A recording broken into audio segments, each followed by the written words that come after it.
నమస్కారం ఘంటారావానికి స్వాగతం. ముందుగా ప్రధానాంశాలు. హైదరాబాద్లో అక్రమ నిర్మాణాలపై హైడ్రా ఉక్కుపాదం. హీరో నాగార్జునకు చెందిన ఎన్ కన్వెన్షన్ కూల్చివేత.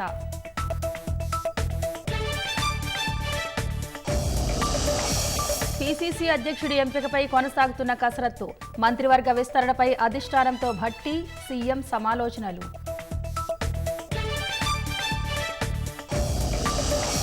ఆందోళన కలిగిస్తున్న వరుస లైంగిక వేధింపుల ఘటనలు. అసోంలో మరో సామూహిక అత్యాచారం, వెల్లువెత్తిన నిరసనలు.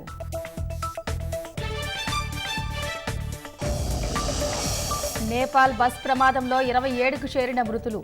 ఘటనా స్థలంలోనే 16 మృతదేహాలు వెలికితీసిన సహాయక బృందాలు.